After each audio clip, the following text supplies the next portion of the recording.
Okay, you ready to go? We would like to welcome John LeMasney, who has been previously a star performer here at the TCF or Trenton Computer Festival in the past.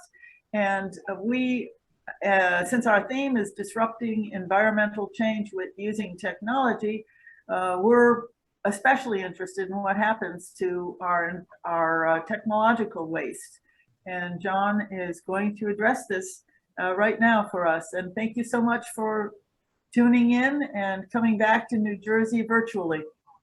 Welcome. Well, it's my pleasure. I'm so happy that you asked me, and I'm so happy to talk about this topic because it gave me an opportunity to do some research about something that I personally struggle with myself. If I have a pile of electronics, I know that it's bad, quote unquote bad, to get rid of it in a traditional way, throw it into a dumpster or a trash can.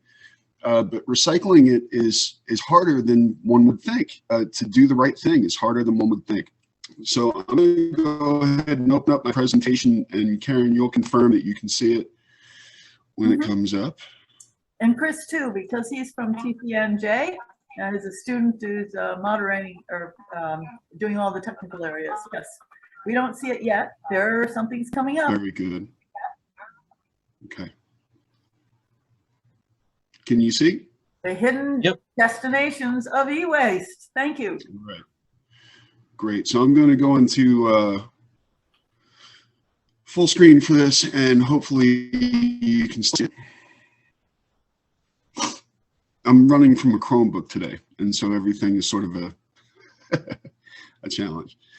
So we're going to talk about the hidden destinations of e-waste. And as a pro tip for this presentation, I want you to think of e-waste as personal toxic waste. It really is that bad, and it's getting worse. These are the things that we're going to talk about today. We're going to talk about what is e-waste, how do we classify what e-waste is versus regular waste. We're going to talk about some statistics. We're going to talk about where e-waste eventually goes. We're going to talk about the life cycle of electronics, where it starts, where it lives, and then where it dies. We'll talk about some e-waste recycling programs in the US, and there are many, but as we will discuss, they're not all what they are made out to be. The reality of recycling is often exporting. We'll get into detail about that.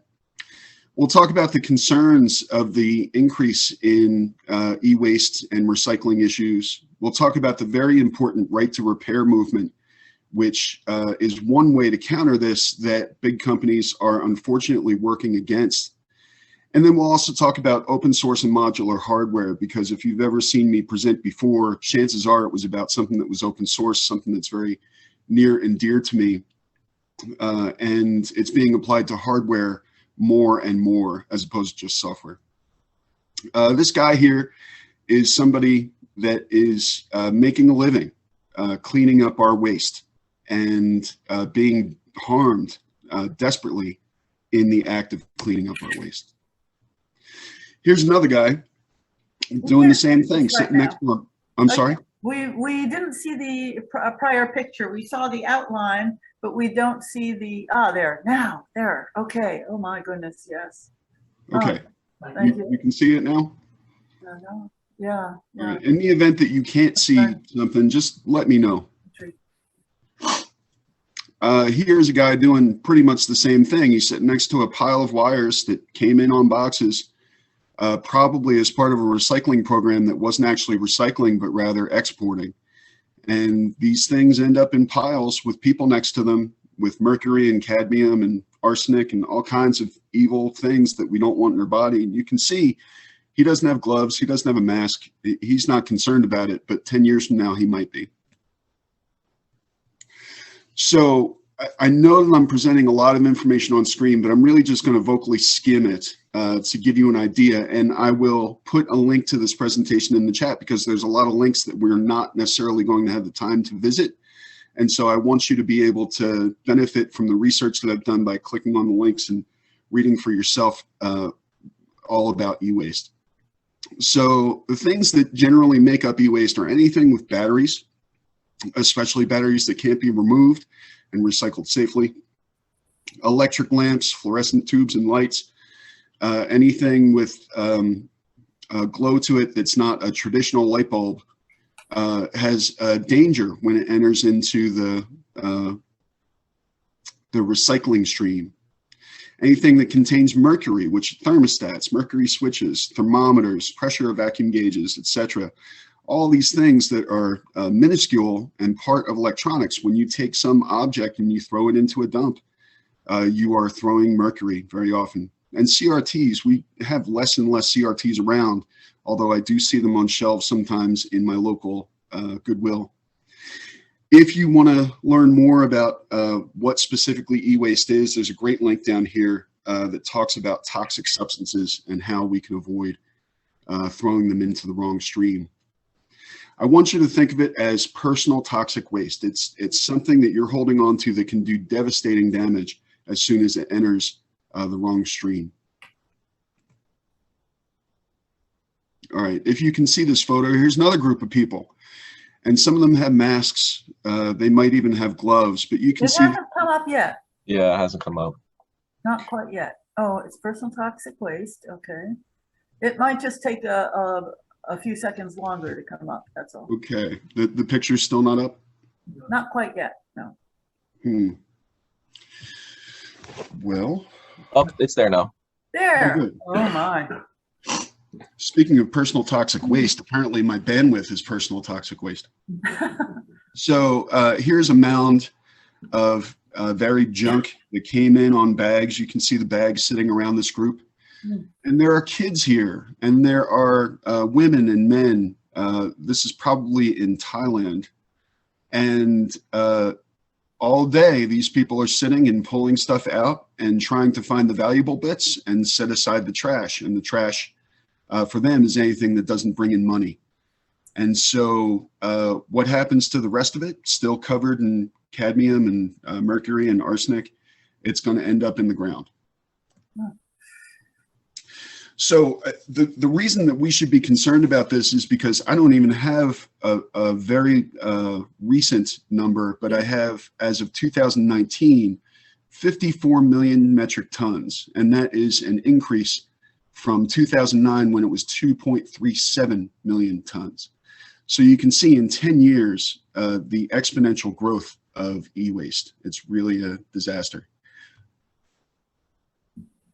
Yet another picture, not from the same site as the other pictures I've shown you, where people are sitting all day in e-waste, in personal toxic waste, just trying to gain value from these boxes that we discard by the millions. Can you see that photo? It might just take some time to load. Don't worry. Just you can keep on talking. We'll okay. We'll come up.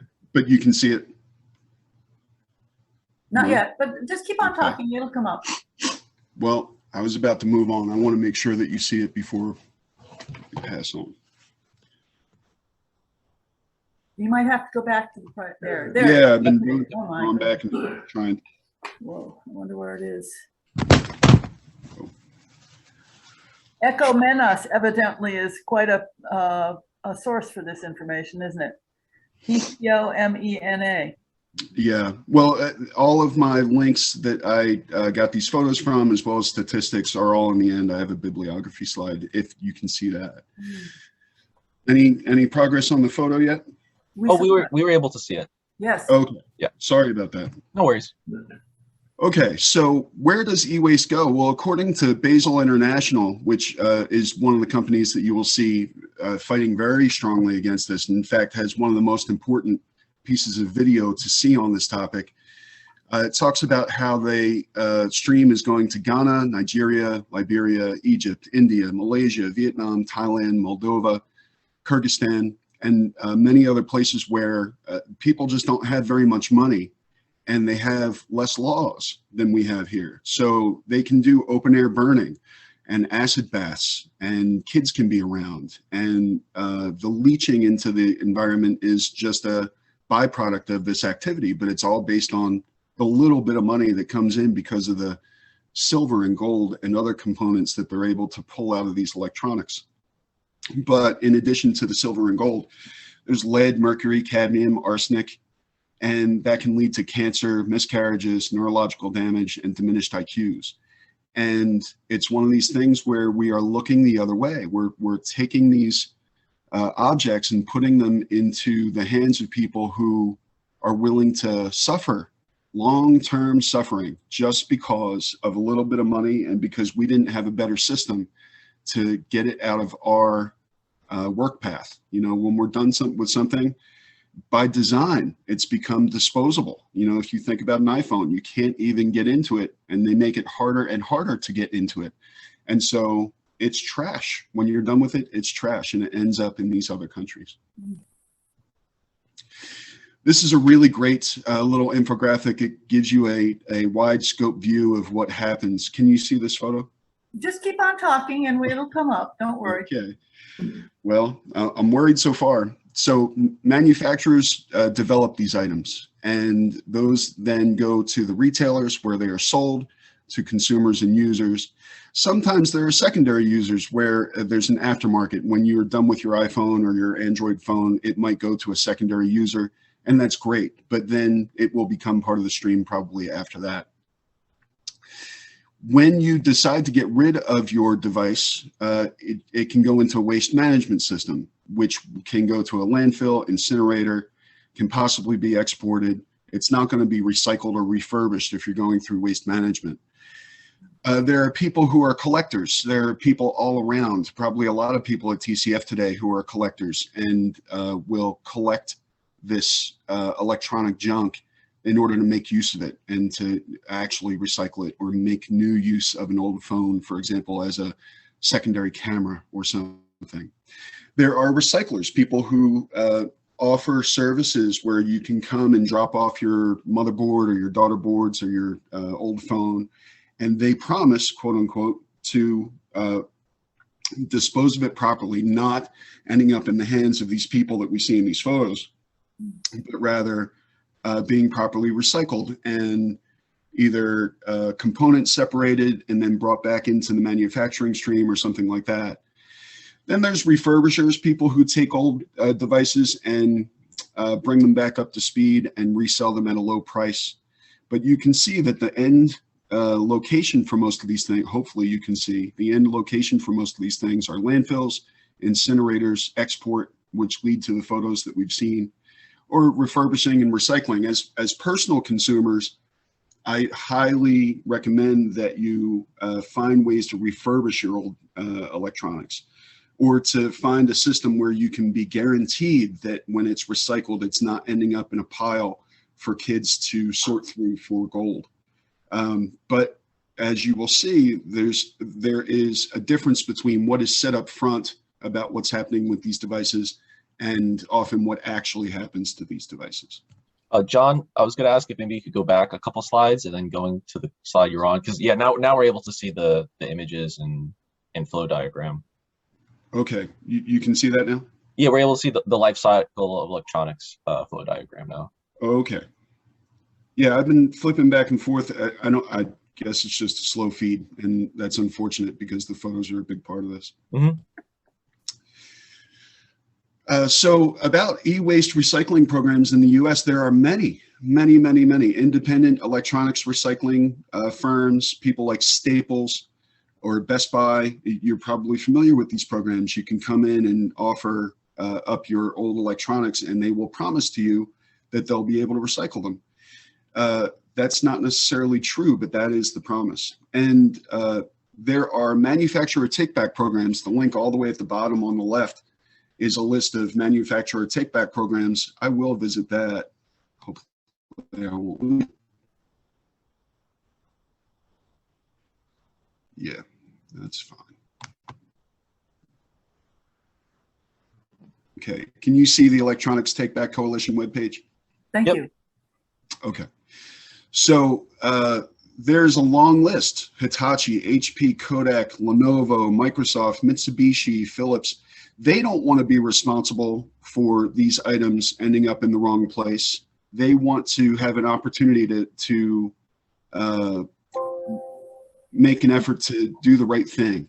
But just because they have this as a program and just because they accept the items, you don't necessarily see where they go next. And I emphasize this because it's the kind of thing where we don't really know what happens to it after Best Buy takes this item.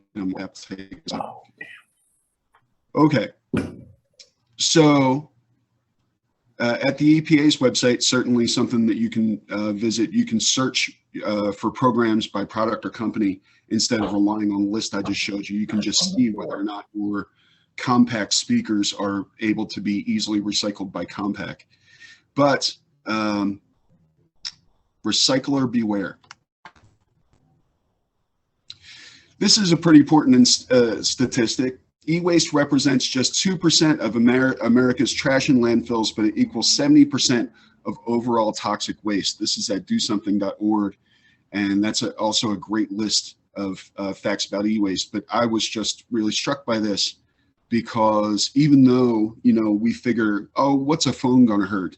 When we're all throwing out phones, it hurts. It hurts bad because it's toxic. It's not the kind of thing where it's a McDonald's cup and over 10 years it will dissolve.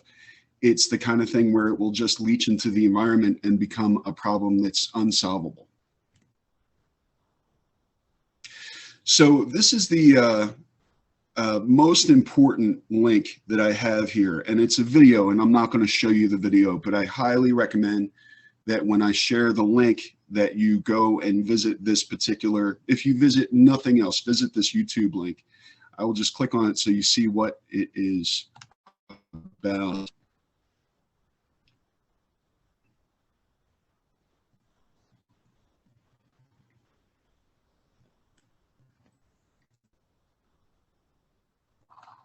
So it's a 2-minute video, and it's essentially this underground operation where in America, people took electronic items that were meant to be recycled and they put GPS trackers in them.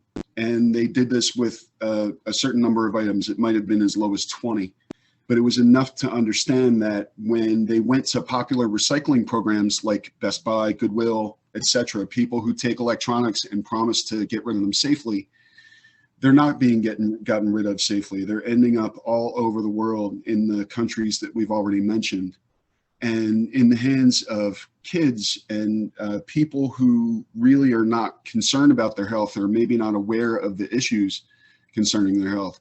So this video, short video, is an overview of them trying to go to the locations where these items ended up and not confront, but investigate what's going on in these yards where these things are being taken apart. So if you really want to know the crux of this problem, I would recommend this 7-minute or 8-minute video as a way to get a good understanding of the difference between the promise up front and the reality at the end, which is exporting. So I will read this to you. A 2-year investigation by the Basel Action Network, a Seattle-based e-waste watchdog group, concluded that sometimes businesses are exporting electronics rather than recycling them. A third of the tracked electronics went overseas, some as far as 12,000 miles. That includes 6 of the 14 tracker-equipped electronics that Puckett's group, Puckett is part of the Basel Action Network, dropped off to be recycled in Washington and Oregon. The tracked electronics ended up in Mexico, Taiwan, China, Pakistan, Thailand, Dominican Republic, Canada, and Kenya. And you'll see some of the providers of recycling services in the video, but I was surprised to see Goodwill and Best Buy amongst them. Whoop.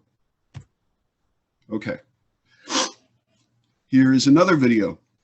There's some women and gentlemen sitting in a field filled with wires and other disgusting trash. And this is how they spend their life. You know, the next Monday morning that you go into work and you say, my job is not very good. I don't like what I'm doing every day. Think about these people. Just a heads up, John, we're currently on a concerns slide. Okay. Yeah, we saw the picture though. It was there. Okay. Can you see this picture now? I keep going back and forth past it, hoping that it will come up. Yeah, currently it's on the reality of recycling is object exporting slide. I don't know why it's ignoring There this. now. It's there now. Hello? Yes, it's Yeah. there now. Okay, thanks. So you can see people in the field who are doing this for money, probably, again, much less than you make at your job.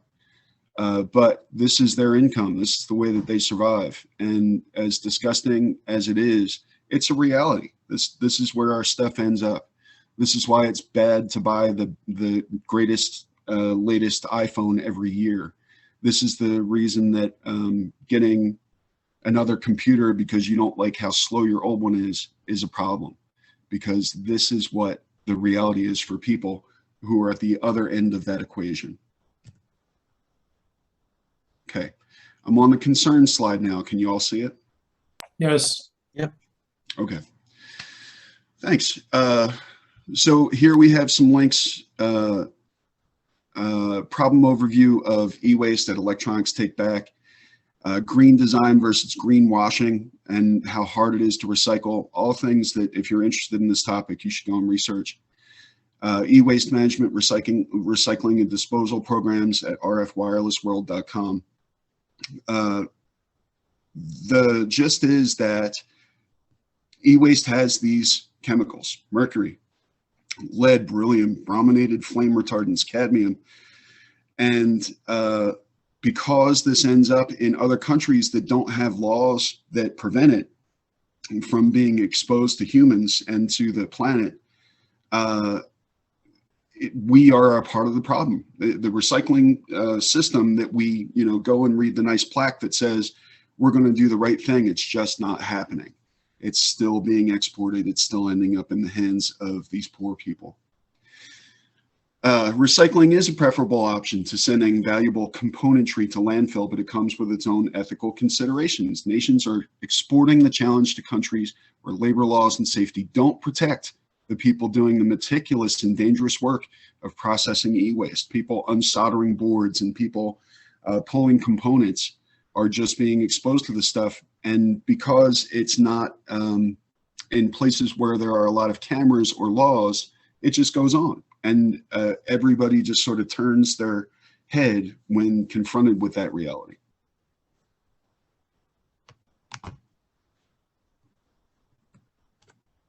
Okay, there's another photo here with some kids. Do you see that? Yep. Right, so this is my biggest concern, is that chances are not only are the labor laws not preventing the use of children in these actions, but there's less of a care because there's money coming in as a result.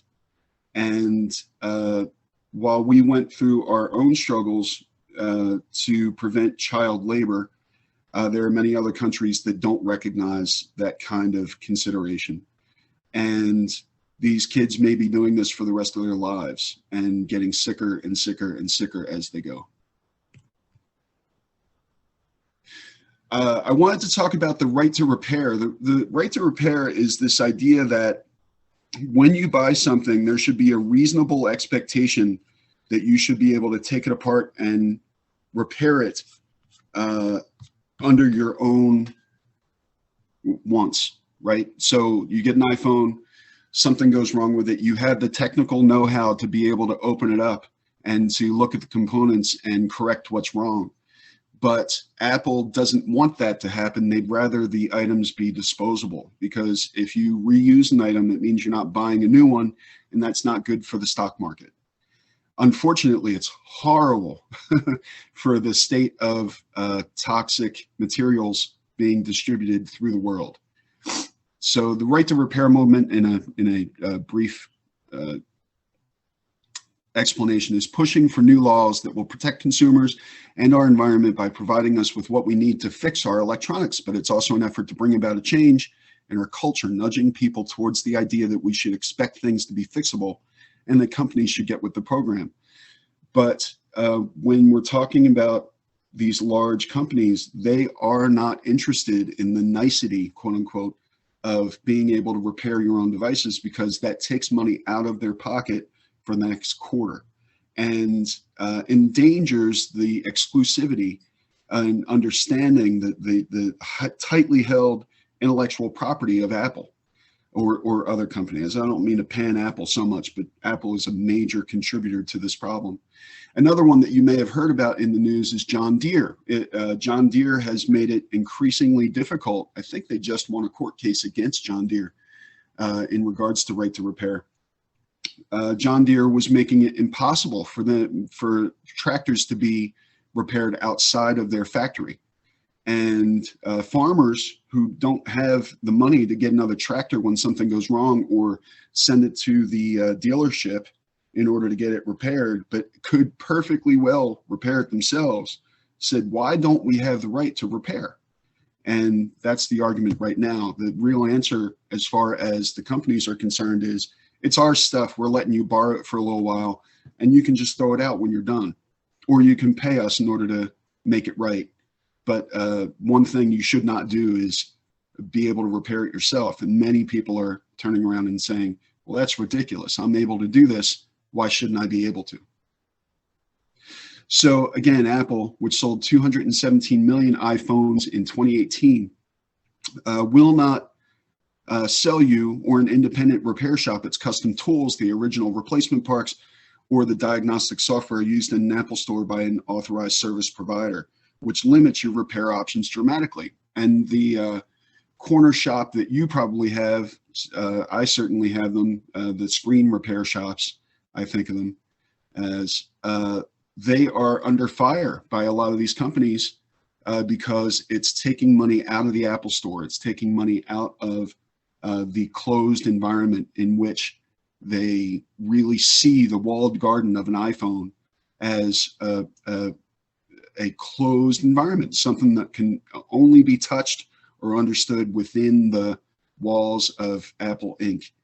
And that's pretty ridiculous. I mean, many of you, I'm sure, and I myself, have been repairing technology for a very long time. If all of a sudden Dell said that I couldn't open up my tower and exchange a card, I'd be pretty upset. But with iPhones, it's much more, or any phone, really, any smartphone today, it's much more insidious. They put epoxy all over the parts so that if you try even to get open the phone, very often you will break it. And so this conflict between producers and repair people is growing into a real serious conflict. And it's an ideological conflict. Why can't I repair the thing that I paid for? Not to cut you off, John, but you just reminded me of the John Deere case where I think they were actually, I think if farmers were trying to fix their equipment, the software would like lock them out completely. Right, right. And very often there are almost like tripwires in place where if you try to repair the wrong thing, it will just brick your device. Yep. Yeah. That's, I believe it would just like, it would brick the software of the machine, and you'd have to go to the dealer to get it fixed. Yeah, what a ridiculous situation we find ourselves in. Now, on the other end of things, this is a Lenovo device called the Framework laptop, and it is designed specifically with right to repair in mind. It has modular parts, easily accessible. If you are interested in the idea of doing the antithesis of the MacBook, which is glued shut, or your average laptop, which is glued shut, the Framework laptop is an alternative to all of that.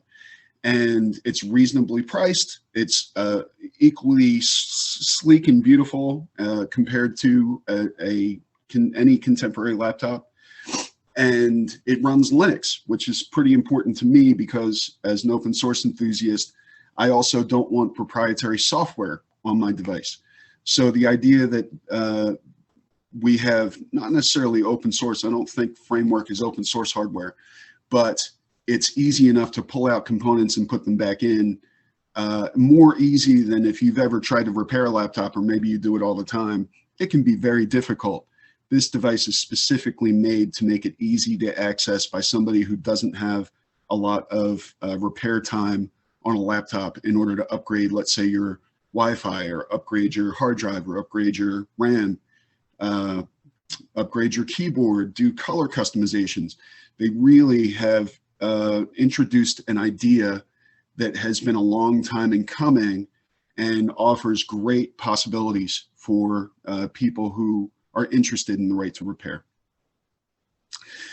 In regards to open source specific hardware, open source hardware consists of physical artifacts of technology designed and offered by the open design movement. Both free and open source software, FOSS, and open source hardware are created by this open source culture movement and apply a like concept to a variety of components.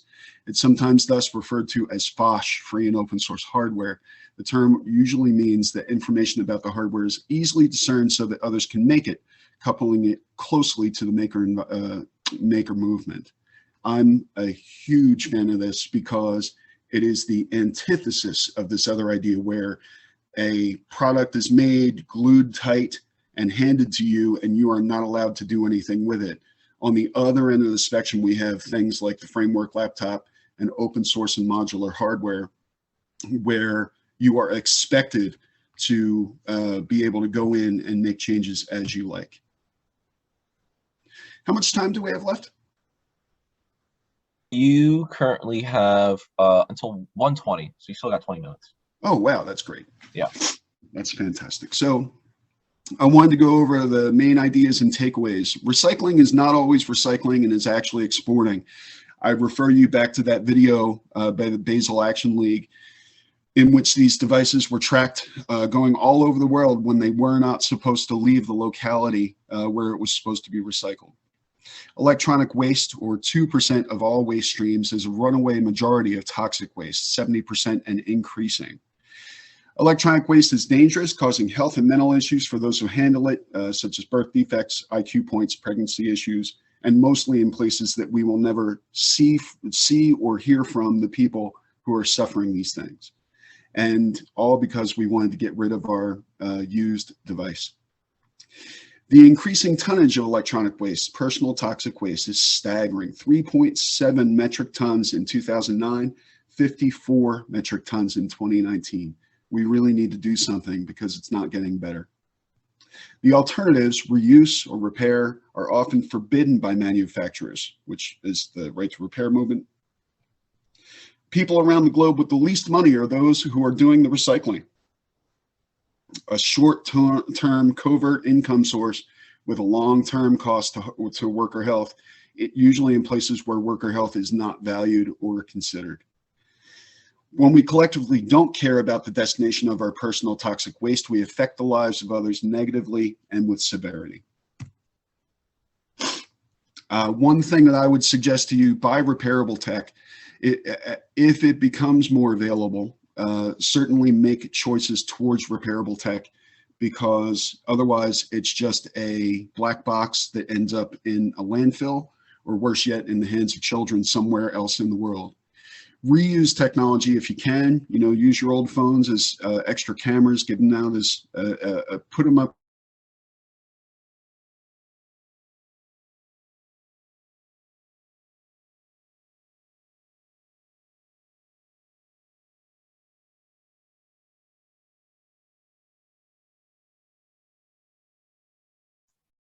Sound check? Yeah, John, you still there? Did you get on mute, John? As you know, it is not necessarily going to end up in that place. Was there a question? Oh no, your audio just dropped out there for Oh, I'm sorry about that. No worries. And please don't dump. don't give up just because the system is difficult and say, well, I'll just throw it in the trash because nobody cares. That's the worst possible thing that we could do. Here are all the various sources that I found this information at, and I had a great deal of fun in researching this problem because it's a problem that I had myself, something that I really needed to get an answer for, because I have always have had a little pile of stuff that I need to get rid of that is not safe to just throw into my trash can. So hopefully these links will help you to find the right answer for you as to how to get rid of what you have. I'm going to take this presentation link right now. I'm going to copy it. I'm going to escape out. I'm going to come into Zoom. I'm going to go into chat.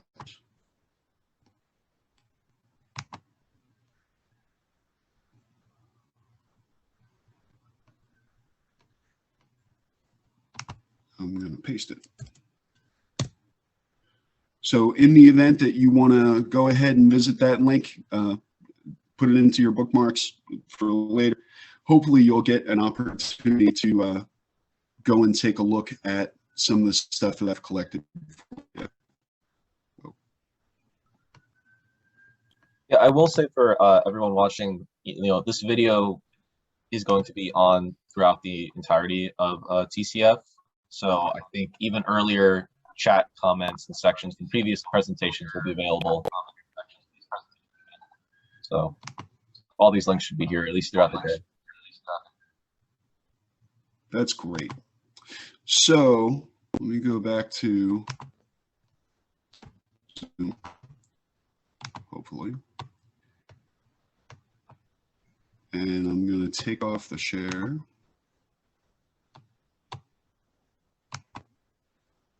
All right.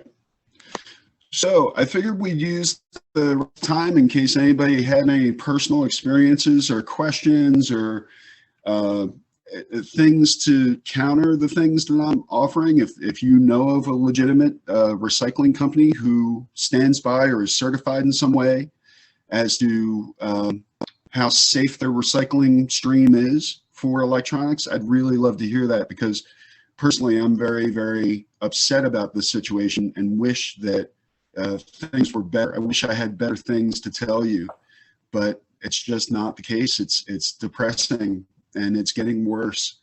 And in a world where we have a war in Ukraine and we have all the various disasters that are going on in the world, COVID, and man, things are in a bad place. But just remember, you have a little tiny thing that you have control over that can help to keep toxic chemicals out of the hands of kids. That's a really great thing to make an effort to do. And the best thing that I can do is to have conversations. The best thing that I can suggest to do is have conversations with people in the industry and see if there's a safe way for you to get rid of your stuff. It looked like Ron had something they wanted to say. Yeah, I had an LCD screen that I tried to take back to Best Buy's, and they said they no longer take monitors, even if it's LCD. Now, how do you contact the manufacturer to see if they'll reclaim it? So who is if you don't mind sharing, Samsung. Who's the manufacturer of, I'm sorry?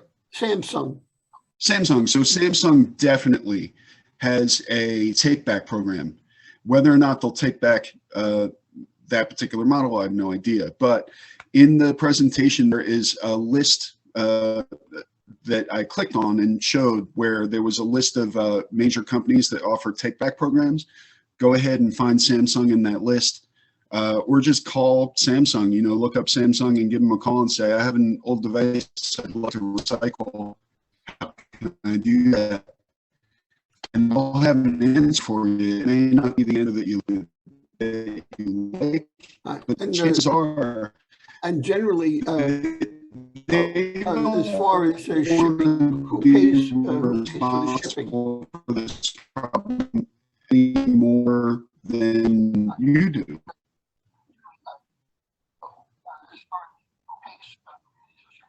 That's a good question. I don't know if it's an RMA kind of thing where they say it was $15 for you to ship this thing.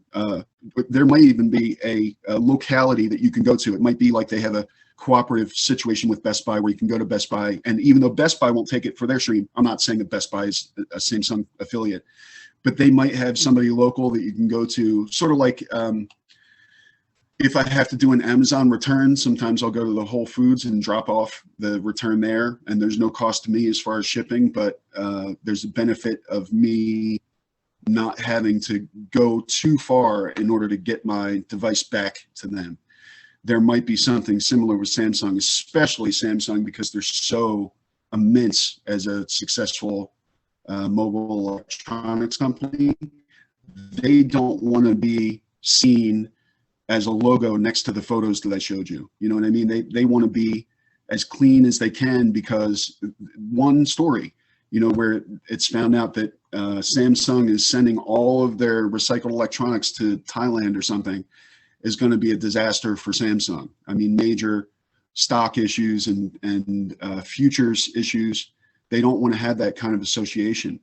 But I don't know about you. I wasn't really thinking too hard about the photos that I shared with you before I was looking for them.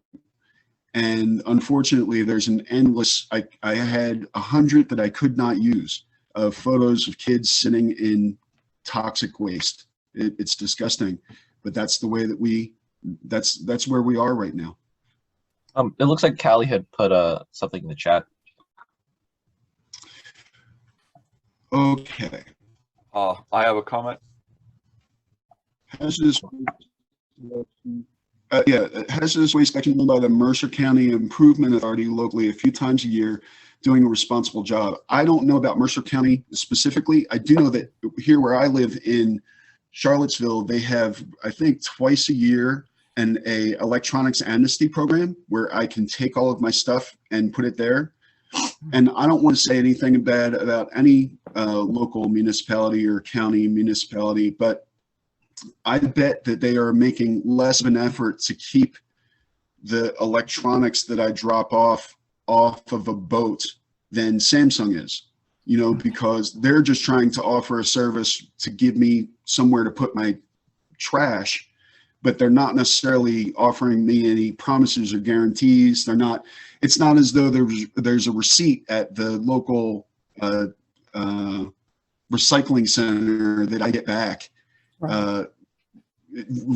Once I let go of my stuff, it sort of disappears and my problem is solved. And very often that's all that anybody cares about, is having a consumer feel like they're doing the right thing. Unfortunately, having people feel like they're doing the right thing while the right thing is not being done is commonplace. Yeah. So in Mercer County, I'm not really sure. I know that there are services that have been offering their services maybe once or twice a year through municipalities in order to get this stuff back. I was going to say, I think Lou wanted to chime in. Yes. First of all, it's a very good presentation, and I'd say it's timely, but it's really been occurring for a century and a half. It's just we're really becoming face to face with it now, with the more toxic chemicals and the volume of them. There's a book. It's about 5 years old, so I suppose you can buy a copy less than $5, you know, online. Junkyard Planet by Adam Minter. And he comes from a family who's had recycling plants and a recycling business for 3 generations. And he talks about how a lot of your US recycling plants closed down and the waste was exported to Asian countries and showed up where you saw in the photographs. And I don't know about you, but I've traveled to some of these countries, and I've been in the third world countries where you have dumps of material either locally or from overseas that come in containers, and it's piled up, and people actually live there. If you look in the photographs, you'll see little shanties that are built out of scrap material, that people live on that dump. That's their job. As was pointed out, that's their income, and the country that they're in goes along with it because it's jobs for these people, and if they have jobs and they're earning money, then they're happy and they're not protesting. Right. The thing we got to keep in mind is it's easy to see that this is happening. It's easy to say that they shouldn't be doing it, and I agree with that. But you have to come up with an alternative. If you put these people out of work with what they're doing, they have to have an alternative that's at least as good, if not better. And that's the difficult part, doing that. Oh, I agree completely. It's not as though I want to take somebody's living away from them. I think a potential solution would be, if you already have the stream set up and you already have these people who have the know-how and the ability to do it, let's just introduce some safety and some proper income as a result. It's hazardous work. Unfortunately, the whole reason that the stream is set up the way it is the antithesis of that. They're saying, well, we're going to put it here because no one's going to complain when it shows up. unfortunately, our mindset, right? We have the benefit of OSHA. If when I go to work every day, if I encounter a hazardous situation, I have an entire organization that I can contact and say, things are not right here, help me make them right. And they will defend me as a worker to be able to protect my health and to be able to protect my livelihood and to keep my limbs from being chopped off and so forth, falling downstairs, being in dangerous situations. In these endpoints for the recycling programs that are not being upfront, unfortunately, that's just not present. I would not have a presentation to give you if the photos that I showed you were all clean rooms with people with respirators and gloves. It's just so far from that. Those two ideas are so far from one another, and they're probably making, you know, I don't know if it's pennies a day or dollars a day, but it's not much, I'm sure. And in the situation that Lou talks about, where this is not only their workplace, but their living space, it could be a free exchange where they're saying, you know, you come here and you work or make an effort and you have a place to sleep and maybe some food. It might not even involve money. And it might be enough for some people to say, yeah, that's a pretty good life. I get to live with a roof over my head, and I get to pick apart these wires from these devices those Americans got rid of. But the reality is the health concerns and the safety issues are so astronomically pitted against the worker that if that were to change, I wouldn't have as much of an issue. I wouldn't be able to complain as much.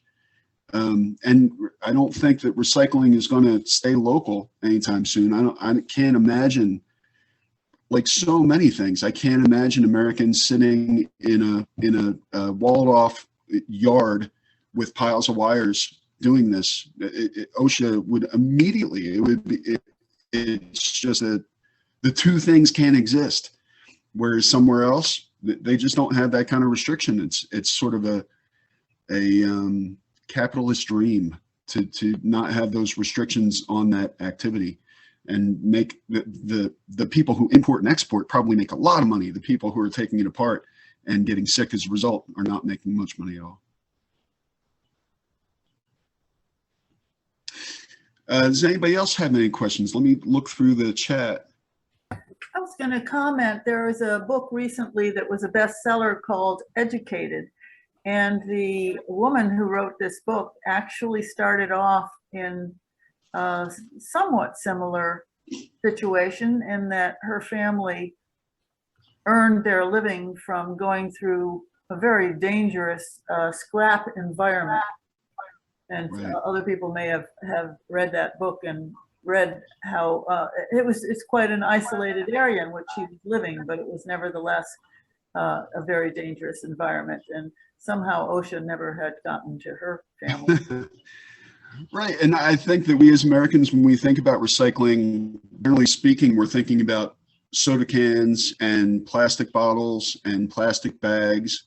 I mean, I have my own personal mint of plastic bags, you know, that I keep in a pile.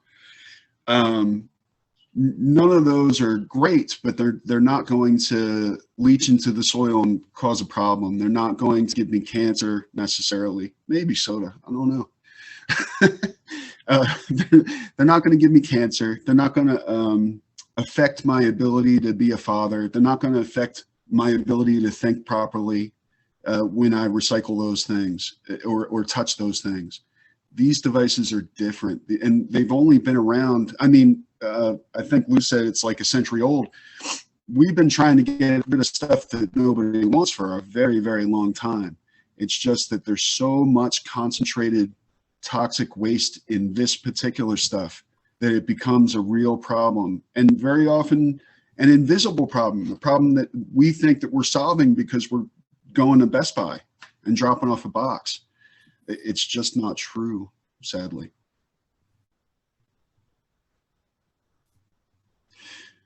Let's see.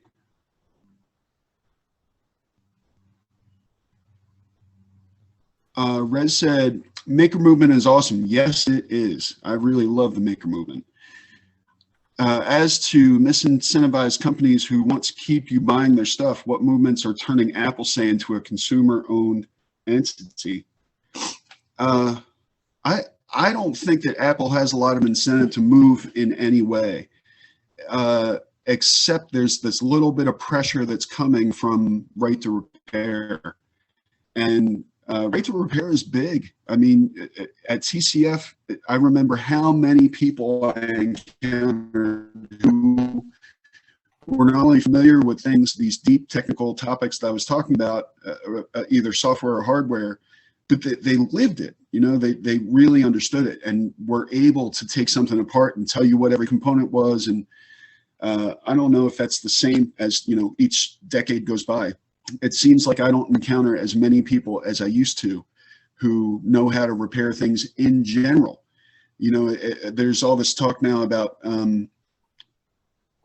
people avoiding the idea of college and just going back to the trades. Well, there's a real shortage of people who understand the mechanics of things, people who understand how electronics work, how electric works, how things are structured framing wise, how a house goes together, how to maintain things, how your car works, certainly how your phone works. John? But there was I'm sorry. Yes? Oh, no, I was going to say, it seemed like Ron wanted to chime in there. I know we're Yeah, cutting close on time.